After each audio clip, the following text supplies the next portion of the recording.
Hello, ladies and gentlemen, this is D.H. Thorne here. This is a reading of Nyarlathotep by H.P. Lovecraft.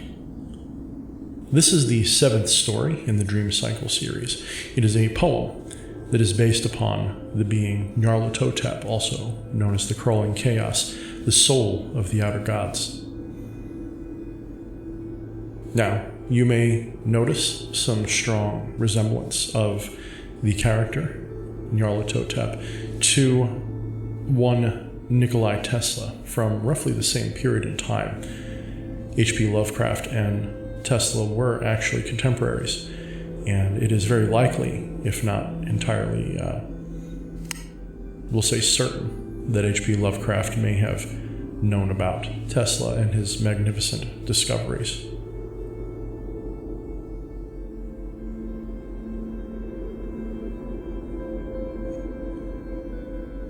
Nyarlathotep, the Crawling Chaos. I am the last. I will tell the audient void. I do not recall distinctly when it began, but it was months ago. The general tension was horrible. To a season of political and social upheaval was added a strange and brooding apprehension of hideous physical danger, a danger widespread and all-embracing. Such a danger as may be imagined only in the most terrible phantasms of the night. I recall that the people went about with pale and worried faces, and they whispered warnings and prophecies which no one dared consciously repeat or acknowledge to himself that he had heard. A sense of monstrous guilt was upon the land, and out of the abyss between the stars swept chill currents that made men shiver in the dark and lonely places. There was a demoniac alteration in the sequence of the seasons. The autumn heat lingered fearsomely, and everyone felt that the world, and perhaps the universe, had passed from the control of known gods or forces to that of gods or forces which were unknown. And it was then that Nyarlathotep came out of Egypt. Who he was, none could tell, but he was of the old, native blood, and looked like a pharaoh. The Fellahin knelt when they saw him, yet could not say why. He said he had risen up out of the blackness of 27 centuries, and that he had heard messages from places not on this planet. Into the lands of civilization came Nyarlathotep, swarthy, slender, and sinister, always buying strange instruments of glass and metal, and combining them into instruments of yet stranger.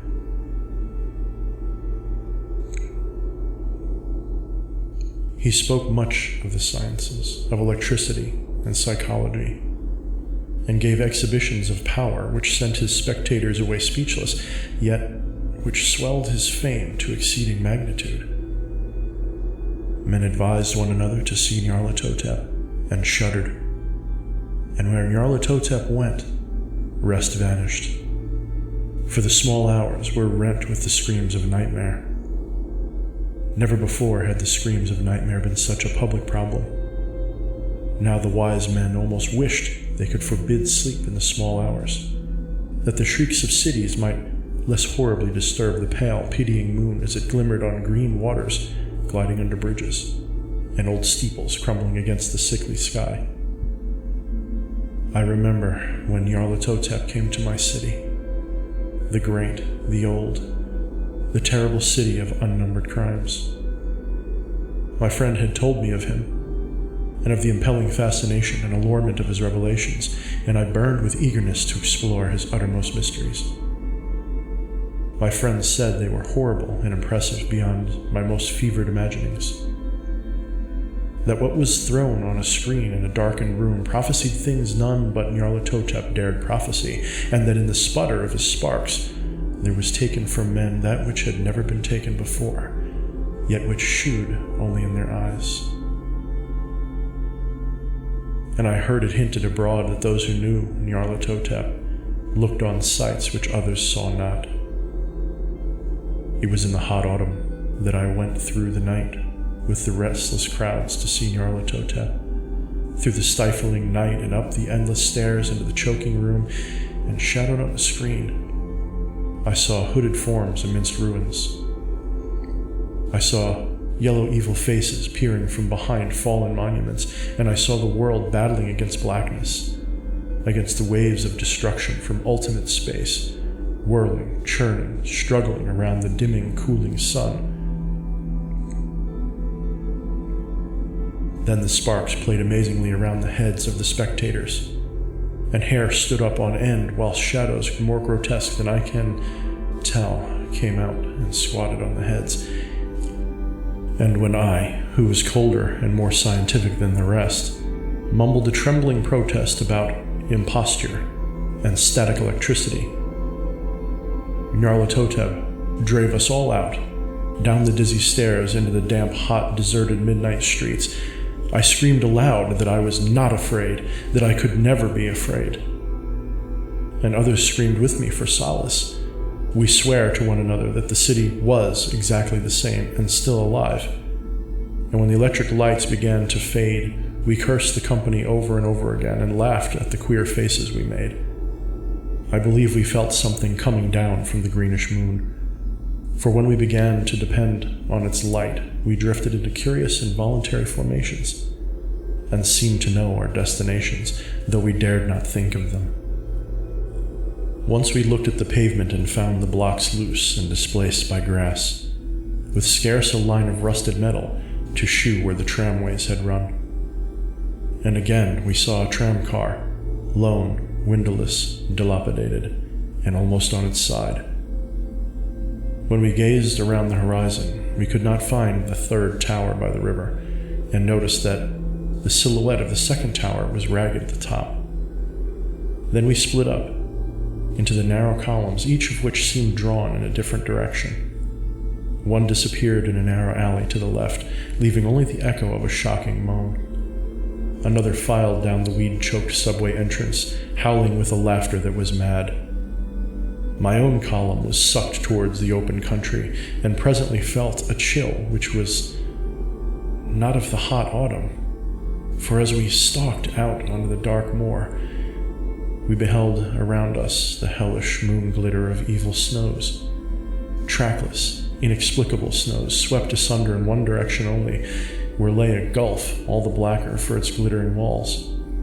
The column seemed very thin indeed as it plodded dreamily into the gulf. I lingered behind, for the black rift in the green-litten snow was frightful, and I thought I had heard the reverberations of a disquieting wail as my companions vanished. But my power to linger was slight, as if beckoned by those who had gone before. I half floated between the titanic snowdrifts, quivering and afraid, into the sightless vortex of the unimaginable. Seemingly sentient, dumbly delirious, only the gods that were can tell.